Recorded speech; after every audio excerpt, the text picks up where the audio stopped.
Hello, welcome back to the reading of the poem of the Man God, written by Maria Valtorta, Volume 2. Chapter 179, Part 1 of the Parable of the Sower. 4th June 1945. Jesus says to me, showing me the course of the Jordan, or rather the mouth of the Jordan, where it flows into Lake Tiberias. That is where the town of Bethsaida lies on the right bank of the river, with respect to those facing north. The town nowadays no longer appears to be on the shore of the lake, but a little inland, and that puzzles scholars. The explanation is to be found in the earth which filled this part of the lake, as it was deposited there throughout 20 centuries by the river, by alluvia and landslides from the hills of Bethsaida. The town was then just at the mouth of the river, and in fact, the smaller boats, particularly in seasons rich in water, used to sail upstream, almost as far as Chorazin. The river, however, was always used as a harbor and shelter for the boats of Bethsaida when the lake was very rough. I'm not saying this for you, to whom it is of no interest, but for difficult doctors. And now, go on. The boats of the apostles, after crossing the short stretch of the lake between Capernaum and Bethsaida, land in the latter town. Other boats have followed them, and many people come off them to join the people of Bethsaida, who have come to greet the Master. Jesus enters Peter's house, where his wife is staying once again. I suppose she has preferred to be alone rather than live with her mother, who continuously grumbles about her husband. Outside, the crowds acclaim Jesus at the top of their voices, which disturbs Peter very much, so much that he goes up to the roof terrace and harangues the citizens, telling them that they ought to have respect and manners. He would like to enjoy the company of his master for a little while in peace, now that he has him in his house, whereas he has neither the time nor the pleasure to offer him some water and honey among the many things he asked his wife to offer, and he grumbles. Jesus looks at him smiling and shakes his head, saying, "You would think that you never see me, and that you have just met me by chance. We have just met by chance. But it is so. When we are in the world, are you and I ever together? Never in your life.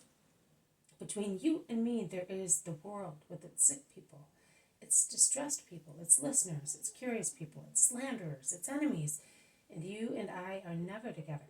Here instead you are with me, in my house, and they ought to understand that." He is really upset. "But I do not see the difference, Simon. My love is the same, and my word is the same.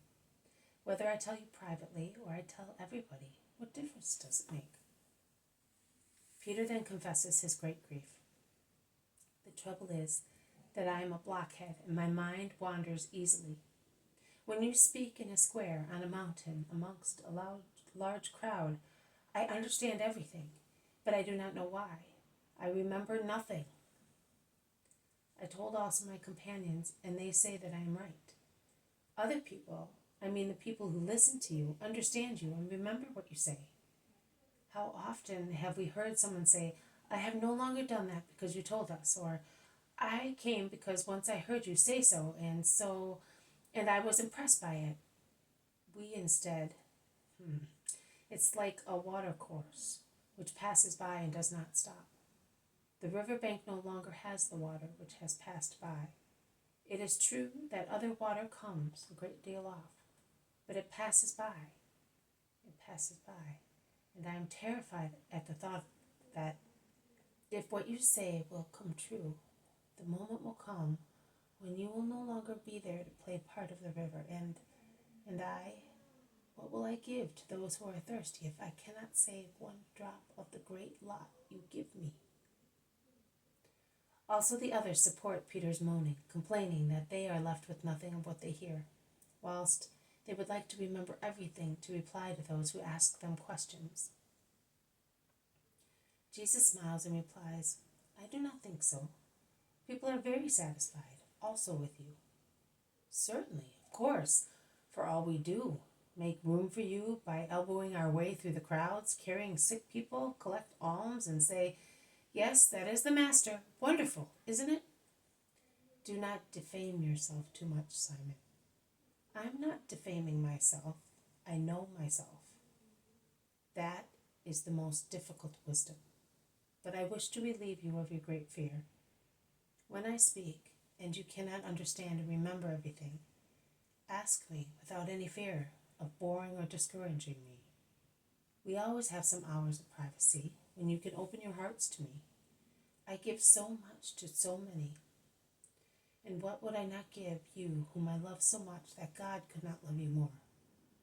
You spoke of waves that pass by, and nothing is left on the bank. The day will come when you will realize that every wave has deposited a seed, and that a plant has grown from every seed. You will find in front of you flowers and plants for all occasions, and you will be amazed at yourself, saying, "What has the Lord done to me?" Because you will then be redeemed from the slavery of sin, and your present virtues will have reached a great height of perfection. You say so, my Lord. I rest upon your word. Now let us go to those who are waiting for us. Come. Peace to you, woman. I will be your guest this evening. They go out, and Jesus directs his step towards the lake to avoid being oppressed by the crowds. Peter is quick in moving the boat a few yards from the shore, so that Jesus' voice may be heard by everybody, but with a space between him and those listening. Coming here from Capernaum, I was thinking what I should tell you, and I found an indication in the events of this morning. You saw 3 men come to me. One came spontaneously, the second because I urged him, the third came because of a sudden enthusiasm. And you also saw that I only took 2 of them. Why? Did I perhaps see a traitor in the third one? No, in truth. But I saw that he was unprepared. To all appearance, this one here beside me, the one who was going to bury his father, seemed more unprepared. Instead, the most unprepared was the third one. This one was so prepared without being aware of it that he was able to make a really heroic sacrifice. Heroism in following God is always evidence of strong spiritual preparation, and that is the explanation of certain surprising events that take place around me. Those who are most prepared to receive Christ, whichever their caste and education might be, come to me with absolute promptitude and faith. Those who are less prepared examine me as an exceptional man, or they study me with suspicion or curiosity, or they attack and defame me, accusing me in various ways. The different ways of behavior are proportional to the unpreparedness of spirits. Among the chosen people, it should be possible to find everywhere spirits ready to receive the Messiah, in whose expectation patriarchs and prophets were consumed by anxiety. The Messiah who at last has come, preceded and accompanied by all the prophesied signs. The Messiah whose spiritual personality becomes clearer and clearer through the visible miracles worked on bodies and elements, and through the invisible ones worked on consciences, which are converted, and on Gentiles who turn to the true God. But it is not so. The promptitude in following the Messiah is strongly hindered by the children of that people, and what is sad to be said, it is more hindered the more one climbs its higher classes. I'm not saying this to scandalize you, but to induce you to pray and meditate. Why does that happen? Why do Gentiles and sinners proceed farther on my way? Why do they accept what I say and the others do not? Because the children of Israel are anchored, nay, they are stuck like pearl oysters to the bank where they were born. Because they are sated, overwhelmed and obese with their wisdom, and they cannot make room for mine by throwing away what is superfluous to make room for what is necessary. The others do not suffer from such slavery. They are poor heathens or poor sinners, unimpeded like a boat which is adrift. They are poor people who have no treasures of their own, but only heaps of errors or sins, of which they gladly strip themselves as soon as they understand what the gospel is and they taste its fortifying honey, which is quite different from the nauseating mixture of their sins. Listen, and perhaps you will understand better how the same action can bear different fruits. A sower went out to sow. He owned many fields of various kinds. He had inherited some from his father, on which his carelessness had allowed thorny plants to proliferate. Other fields had been purchased by him. He had bought them from a neglectful man, and he had left them as they were. In other fields there were many intersecting roads, as the man loved comfort and did not like to travel a long way when going from one place to another. Finally, there were some fields, the closest to his house, which he had looked after to have a pleasant sight in front of his house. They were free from stones, thorns, couch grass, and so on. So the man took his sack of seed corn of the best quality and began to sow. The seed fell on the good soft soil, which had been plowed, weeded, fertilized, in the fields near the house. It was spread in the fields with many roads and paths, which divided them into small portions, and caused also the fertile soil to be covered by ugly arid dust. Some of the seed fell on the fields where the foolishness of the man had allowed the thorny plants to proliferate. The plow had turned them upside down. It looked as if they were not there, but they were, because only fire, the radical destructor of weeds, prevents them from growing again.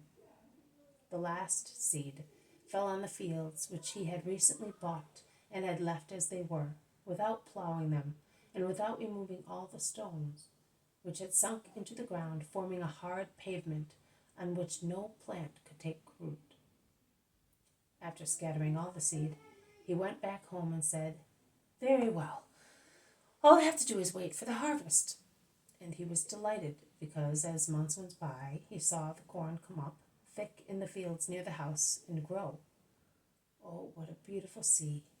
And it turned gold, and it sang hosannas to the sun, as one ear rubbed against another. The man said to himself, "All the fields are like these ones. Let us prepare sickles and granaries. How much bread! How much gold!" And he was delighted.